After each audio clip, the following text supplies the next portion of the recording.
I'll tell you a story of yachts and the sea, and the greatest of all, the Keeler B3. When her keel was laid down in the year 1908, her builder predicted a future so great. But just how impressive her line of success, even the wisest of men couldn't guess. In a very short time, his hopes came to pass, and right to this day, she's the queen of her class, with her 40-foot deckline and long graceful sheer. She's the kind of craft all true yachties revere, as she starts for Old Coro in next Easter's race. We'll wish her bon voyage and an easy first place. And if anyone thinks this poem is a phony, just ask Rex Hunt to show you Waione, for that is the stream ship, the queen of the bees, and she sure is a honey, take it from me.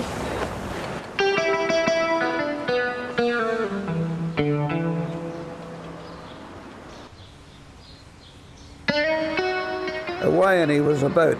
If you'd had her, you fell in love with her, and you'd never forgot her kind of thing.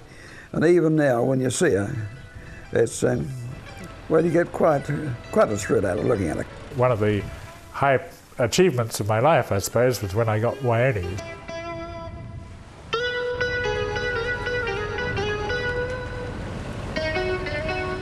Wasn't bad for a kid from an institution to get that far in life.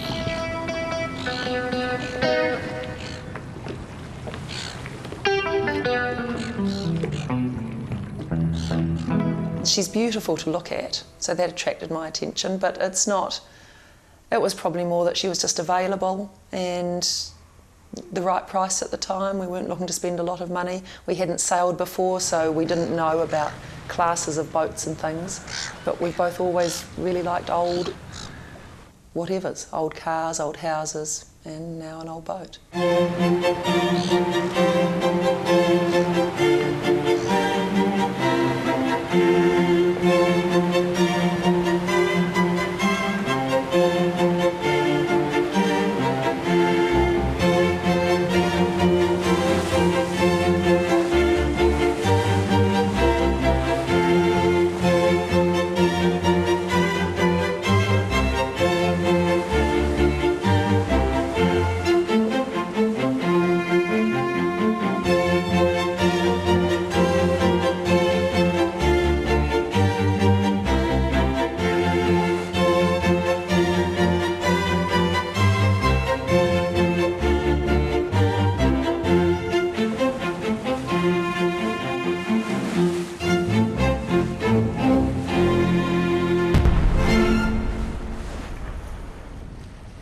I'm still amazed by, Waione being, 90 whatever she is, years old, 92 or 3 or whatever, and being able to be used every weekend without basically a restoration. It's not a restored boat, it's a maintained boat that's had to have various projects done on it over the years.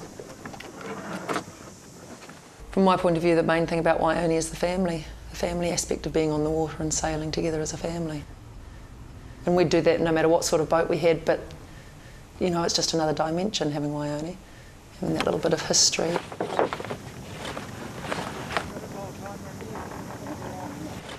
Finally, we got cast off into the full running tide, and that was when I pulled up my first ever sail, ever, a jib. I pulled up a jib. A friend of mine came out, Frank. He seemed to know more than I knew about pulling sails up and pulling them down, and we ended up getting everything up. We got the jib, the Yankee, and the main, and the full main, and she had a very tall mast initially when I first got her. And we were out on a beautiful summer's day, heading out of the channel to Rangitoto.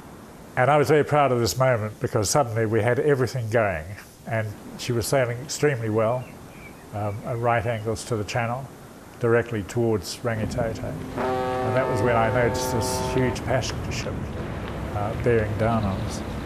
And it was sounding off its horn, probably worried that, we were in the way, which we were.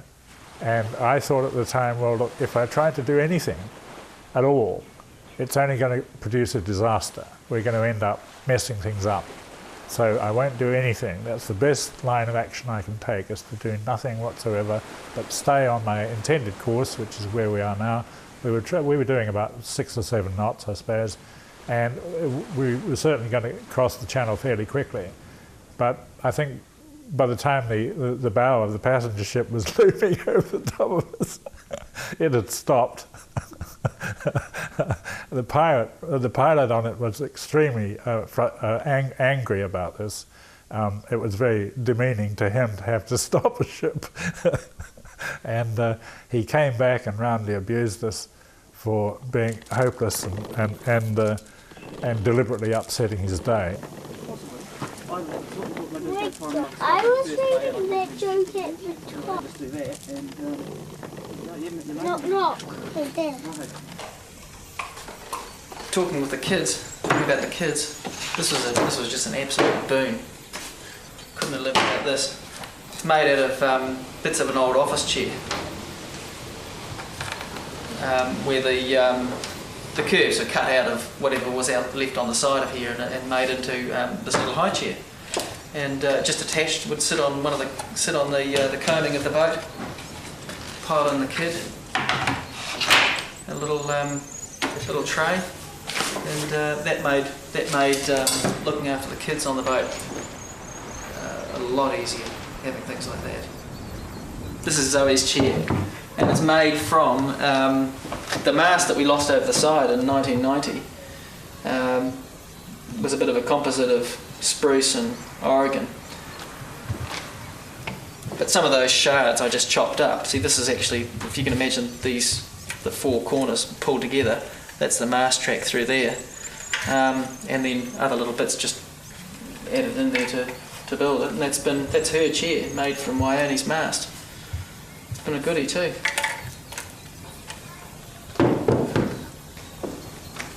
Solid as a rock. Came across it in the Maritime Museum, and it's a watercolour. So of course we had to buy it, and it's framed in, again, some of those shards off the mast. So that's Waione's mast around there, and it's in keeping, isn't it? Well, the cup is it's the inaugural cup for the Auckland Tauranga race. Winner 1921 Tauranga Gold Cup, Ocean Race CF McWilliams, Yacht Waione. And Waione's, I believe, the only yacht which has won that race 3 times. One of them in the 30s and again in the 40s, I believe. Well, I think they followed the classical formula of the lines of the boat. I mean, even if you think about boats like the Great Jays and the Kaisers and Kings, what I call the Kaisers and Kings, in a way, Waione was almost a people's version of, well, the classic yachts. Very fine lines, very beautiful drawings and shape that they managed to get into those boats at the time. They were very aristocratic. That's a sort of feeling you had about a classic yacht. And of course they managed to, here, particularly in New Zealand, I think, probably overseas, they came in smaller and smaller and smaller, so you get down to boats like Queenie and Scout, still retaining all the classical lines and yet quite small in themselves.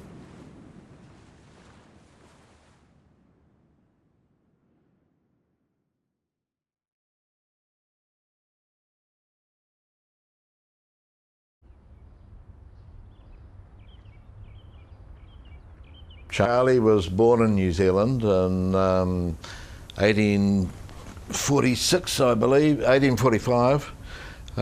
His father was Arthur Bailey, who in 1841 was contracted to the government as a surveyor under Ligar.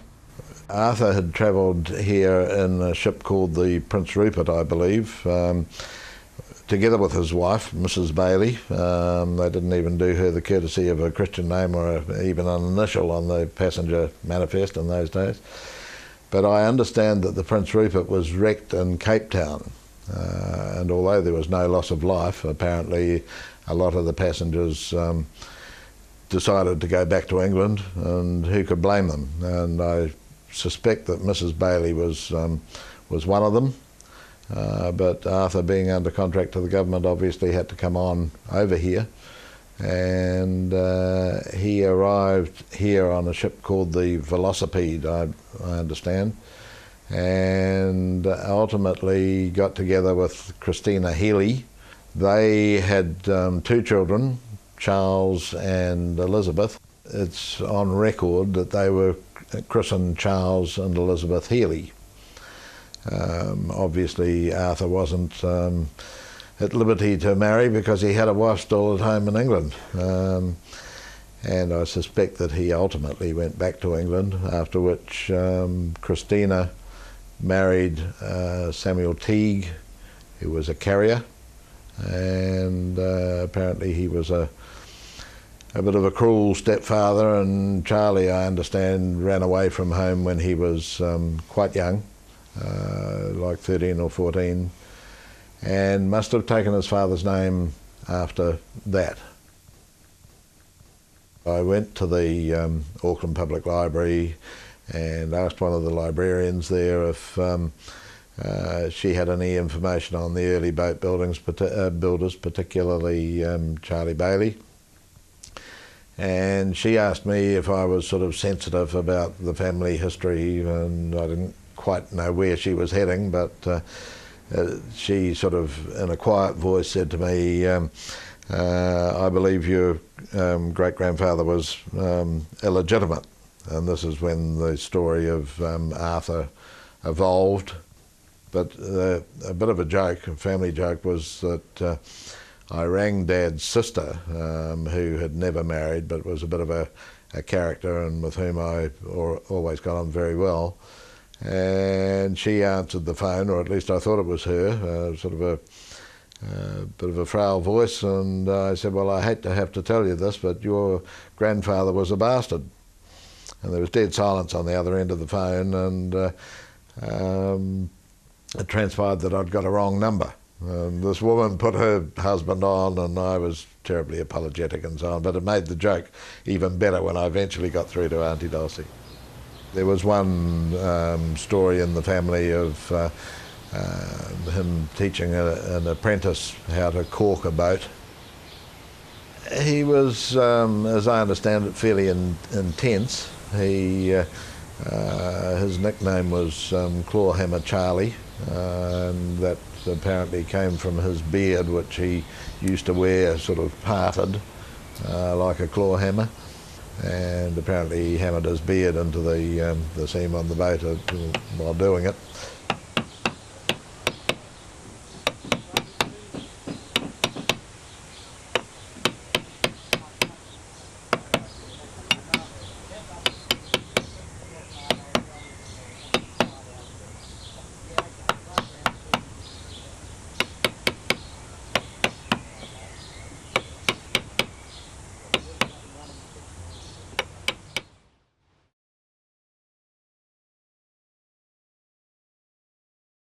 I actually met Charlie Jr. when I was about 13, and we went down on Devonport Wharf on Regatta Day and just coincidentally ran into Charlie Jr. And I remember my dad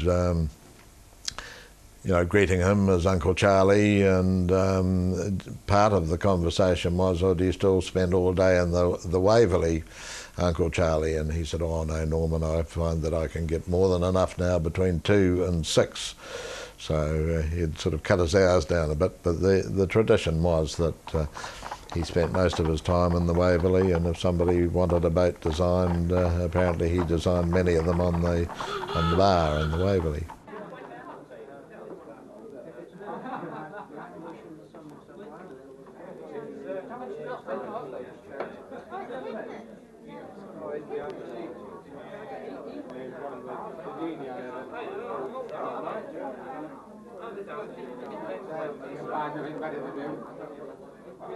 But he was actually a qualified naval architect, and whereas Charlie Senior would have been building from half models predominantly, obviously Charles Jr. would have been working from plans, so I guess he just did the sketch plan on the bar and developed the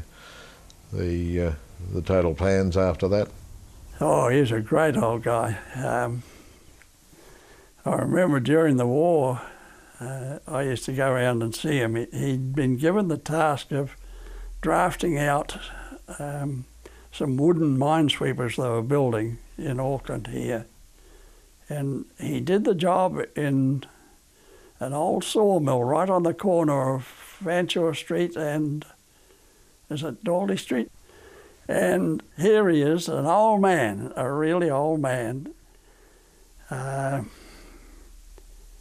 He must have been about 75 at that stage, drafting these out. And he'd always grab me and say, "Here, Rex, go and take that batten along there for me." And I'd have to hold it and then just say, "Oh, just in a bit, out a bit." And then I'd have to tell him, "Look, Uncle, I've got to go back to work. I've only got an hour for lunch. Won't be a minute, won't be a minute." And a few more lines would go in. And yeah, that was his last job. But he was a great old guy. Charlie must have had a talent that way because obviously his father was a surveyor, nothing much to do with things nautical. And although he served his apprenticeship under Beddoes, I don't know a lot about Beddoes, but he must have been a great tradesman and passed his talent on to Charlie. But he must have had a propensity that way because he was foreman when I think he was about 19 or something and took over the whole operation when he was 20 or 21. Unlike the Logans who had the experience before they came here.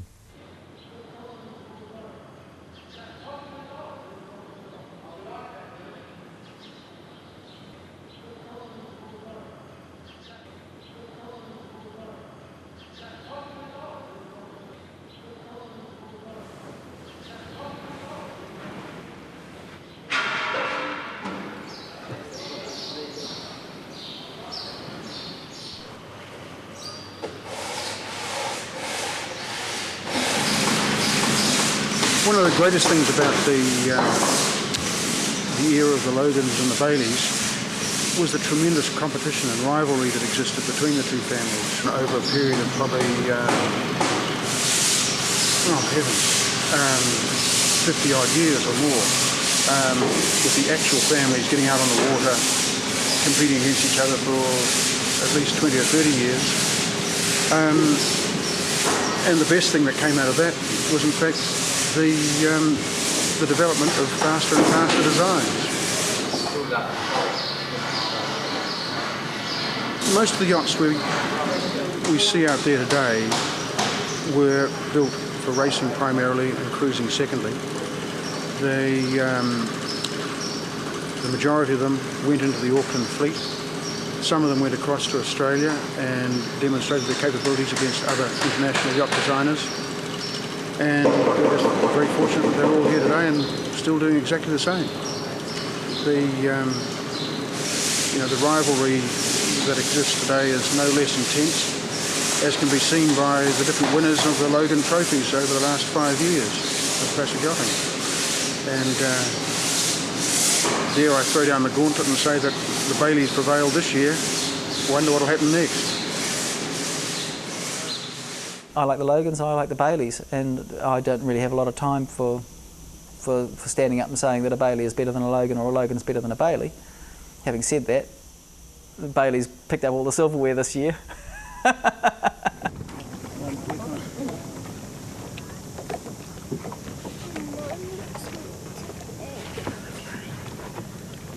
Bang about, Zoe.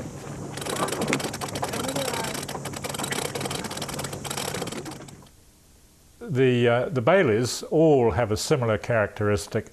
They're shapely. They're they've got the wine glass hull. I think that was how they were known at the time. The wine glass shape, a full rolled bilge. They weren't slack in the bilge. A lot of the Logan boats were. They were quite flat in their shapes. But the Bailey boats weren't. They were always beautifully rounded and lovely shape. She was the queen of the bees. I read a few articles. I picked up old magazine articles about Waione here and there, and I remember her being acknowledged as the queen of the bees. And a story that I read once about how she'd gone, I think the Bullock Vic Cup, she'd won that twice in a row, and on the second occasion coming back up the Rangitoto Channel, they could see another boat, I think it was Moana, it might have been another name, but at the time, over the stern. They could still see another boat behind them, and it bothered them. So they hardened the sheets, heeled her as hard as they could. One of the men climbed over the side, scrubbed the bottom, righted her up, and by the time they got to Auckland, they couldn't see the following boat over the stern. So that's a real boy's own story. But it does say something about, it captures the fact that Waione was a particularly successful and very, very high performance boat. She sailed extremely well.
Sailed out to Barrier, and it's the usual usual forecast that you get your take off and one thing, and by the time we got halfway across from Kauai out to Barrier, it was a wind warning, and it was feeling like a wind warning. We're 12 knots down the waves and all this sort of business and surfing and carrying on, and then we did these 2 jibes down to get in through Fitzroy, and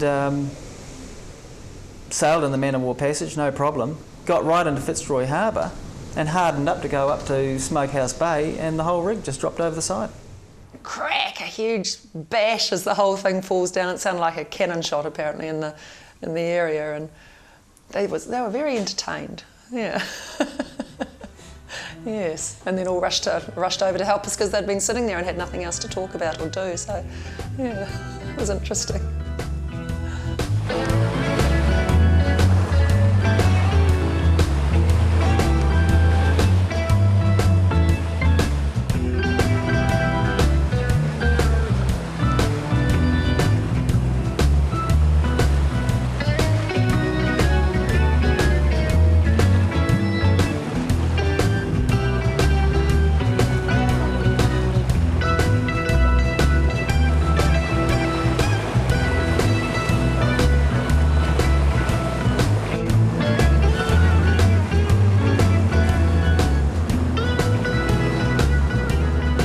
She was a lovely boat to handle.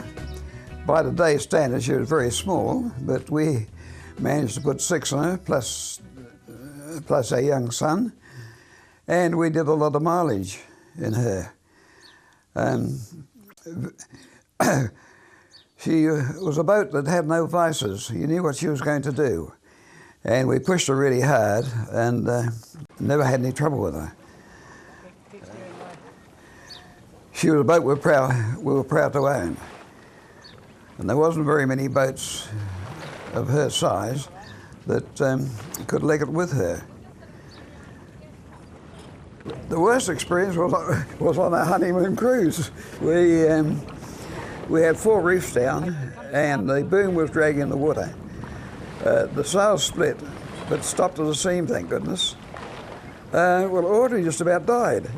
She was down below seasick, wishing the boat would go down. And the skylights those days weren't very waterproof. We had sails over Audrey, but she still got very wet.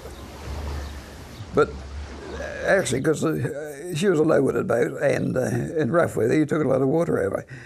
And we went into lee, and it's the only time in my yachting life I've ever stepped ashore. The boat was that wet inside and out that I took my wife ashore. We stayed in the hotel for the night, then went down and dried her out next day, put a trysail on her and went down to Kauai. But I don't know what the wind was coming down the coast, but it must have been, I should say, 40 to 50 knots. But she handled the conditions very well, really, because, as I say, we had 4 reefs down, the only time I've ever had 4 reefs down in my life, and she was certainly very well over canvas.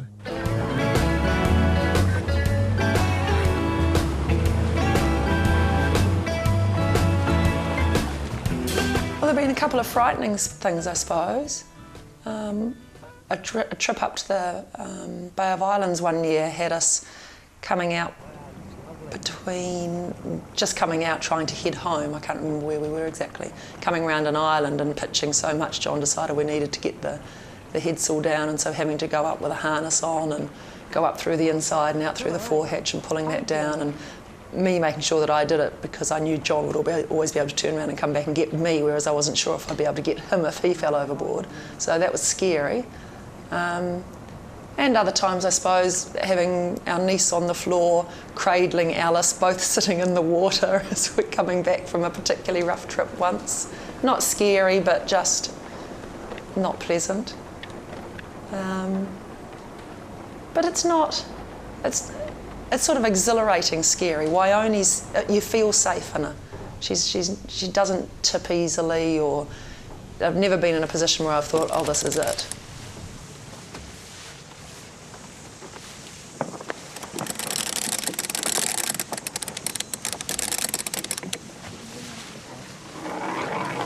Sailing-wise, I had good and bad times with Waione. With our limited navigational, not ability, but systems on the boat, one chart only of that particular. I always had a chart covering the area where I was. But on this early, I've got some photographs here, particularly of Diane when she was on the boat. This is our sort of honeymoon, I suppose. We'd only recently met. We were going off, the boat was ready to go, and we went out to the barrier, the Great Barrier, Port Fitzroy, and enjoyed the wonders of parking up there. It's really a great place, and having a Smokehouse Bay. We discovered that, found that, had a bath in the open air, the old iron bath that the man who owned that and left it as a legacy to the yachting fraternity to freely use as they chose. And a bath is such an important feature when you are living on a boat. We had a toilet on board, but there was no other than a bucket. We had a bucket and a toilet, and that was it. And then we left there very early one morning, very early in the morning, and I knew that we had some distance to go, and I had intended to get to the Bay of Islands. And about 3/4 of the way through the day, we'd been sailing very, very well all day. The haze came in, and I lost all visibility of any landmarks or anything to be seen out there at all. And relying on my trusty, non-existent compass and my intuition that I was still sailing in the right direction, we carried on. And when the night came on, the first light I saw, I couldn't tell, of course, exactly which light it was, whether it was Tutukaka or Cape Brett. So I thought, well, we'll get as close as we can and see whether we learn anything from that, to figure it out which one it was. And we sailed up until I could see that the height of the light was guaranteed that it was Cape Brett, it wasn't Tutukaka. And we rounded that in the dark and sailed into Russell. And a very peculiar thing happened there. Just as we were arriving, we were probably about a mile to go from Russell, from the entrance, and a launch came out with a spotlight on it, and sort of there wasn't any. We had no radio, and there wasn't any communication, verbal communication between us, but it seemed that he wanted me to follow him, so I did, and stayed right behind, and he took us right into Russell to a mooring, shone the light on the mooring until we picked it up and disappeared, and I never knew who it was, and that was at about 3 or 4 o'clock in the morning.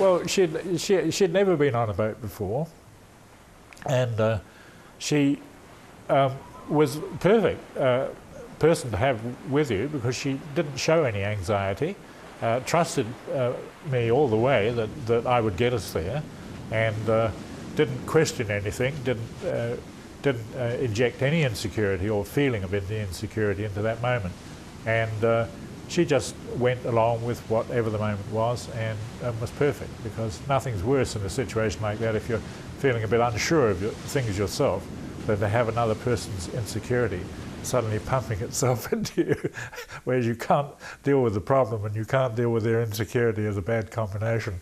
But I was very lucky Diane didn't do that. She never showed any concern at all. And the children, we had the two of them, of course, her son Simon and my son Jake, and they just, climbed into the beds and went to sleep, and that was it,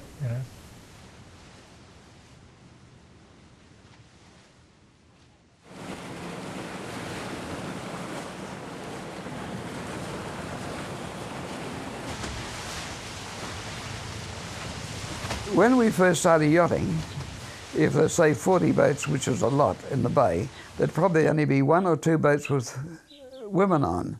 Now it's a family sport, and I think that's marvellous, really. Alice is keen to try and learn to sail her own dinghy this year, because she hasn't really she enjoys being out there and being on the beach, but not the actual sailing. And she's coming to that. And Thomas loves his rowing, and he's the one that's actually up on deck most of all. The girls spend their time down below drawing and whatnot. But yeah, they do enjoy it, and lots of beach time, and so they should do. All we do is beach hop, really. Build sand castles and play in the sea.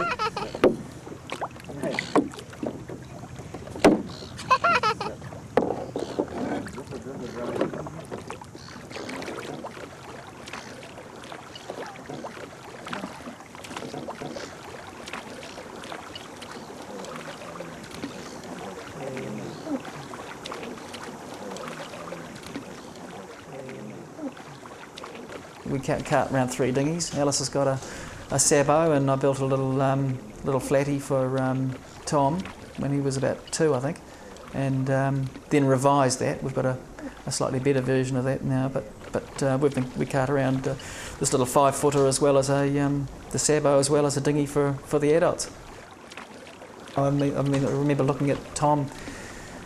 Last year we'd put him in his little dinghy and sent him off at Rakino there, and he rowed over to look at a blackback gull that was perched on the rocks by the shore, and he rowed in between some rocks, and he sat there in the surge, and he was going up and down with the surge, eyeballing this blackback, which was only sort of 5 or 8 feet away, holding station with his oars, in control of this little dinghy. And I thought, gee, that's fantastic. He's only a little kid, but he's showing some independence already. Fully in control, yeah. Holding station, turning around, and then rowed himself back out of his little hole and came back to the boat. Fantastic. Fantastic. Really rewarding.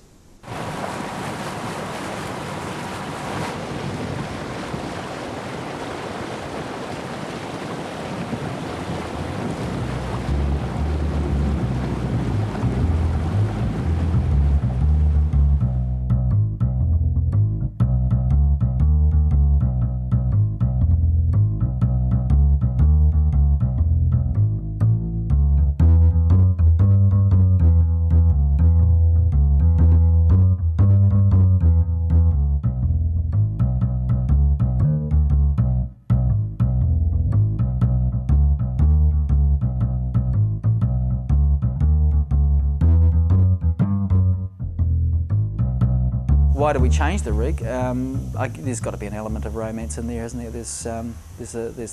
I could sort of picture myself sailing down the harbour with this great lump of rag hanging up at the top there, topsail set and roaring down the harbour, and that's what we've done.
We want to be able to go sailing as a couple. We want to have the kids on board. We don't have a big resource of people that we dip into for crew. We've been pretty insular that way. We've always sailed two-handed in the preceding 17 years. It's much easier because now instead of running up the front and having to put up the sails, I sit on the helm and I just sit there gently holding her into the wind. So I find gaff rigging much easier. When we're actually sailing, it's pretty much for much. We've got a self-tacking jib now, so that's easy, the little staysail, and then it's really sails much the same, from a management point of view. And because we haven't gone totally traditional, so we've still got winches and so on board, so that's easy. Yeah, so it's very similar, other than having to pull that little topsail up. That's when I'd like to have some more people on board. Yeah.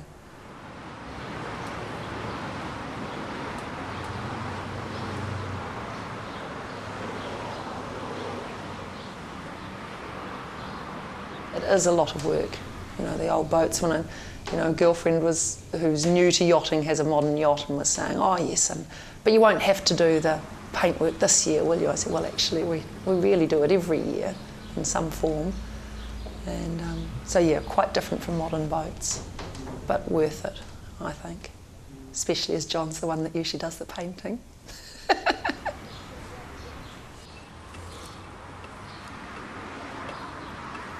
You're there as a family.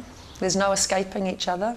You have to. It's good for getting on with each other and making sure that you're paying attention to what other people want as well. And also, it teaches the children a lot. It teaches them about water safety and using their own time, and so they learn to be self-sufficient and that they have to play by themselves often or entertain themselves while we're sailing, or as a threesome get on well together. And then when we're there, it's good for socialisation. They're often off looking for new friends on the beach, and let alone the other associated activities with the rowing and hopefully the sailing this year and fishing and snorkelling. And it's relaxed. There's no TV. We don't have radio or anything going. It's peaceful. It's quiet. You talk a lot more. the opportunities are just there and you're teaching them stuff the whole time. It's brilliant. It's really nice. And yet, you know, the children are getting bigger and space is becoming a bit of a premium, but at the moment we're okay, and we can accommodate them when they're young adults too. We used to sleep 2 of us in the V berth, so you know 2 of them can sleep up the front in the V berth. Cosy, but not an issue. At times it would be nicer to have more space, but I can't imagine. I mean, I don't know how we'd cope. I can't see us selling Waione. No, we become far too attached to things to do that. And she's really special, and I still think she's one of the prettiest yachts on the harbour. There's an infinite range of possibilities in yachts or boats, small boats, and what they're intended to do and how well they do it, really. And so I think the important element really is that it fulfills its intention in the best way it possibly can, really. And what shape it is and what it looks like. I mean, Waione was a classic styled, as I say, aristocratic sort of thoroughbred, beautiful looking boat. But those standards are not the only standards that you can apply to what is a successful boat. But they come off really nicely with Waione, and I really enjoyed my relationship with her. At the moment we certainly function, all our racing is, you know, 3 little people toddling around and John and I, yeah. Should be right. Should get it. You need to put down your collar.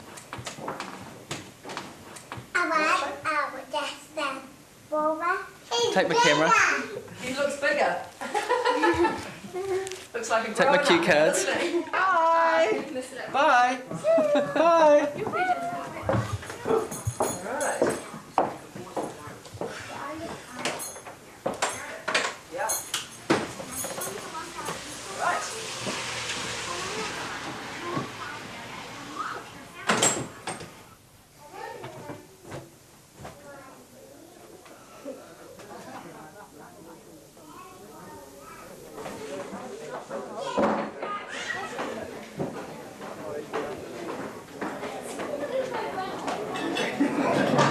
Moving on along to the First Division New Zealand Champion Classic Yacht First Division boat. This year goes to Waione.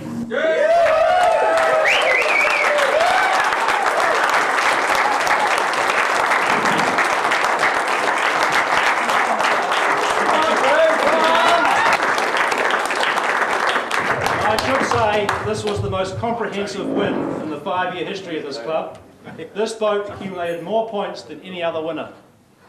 Congratulations.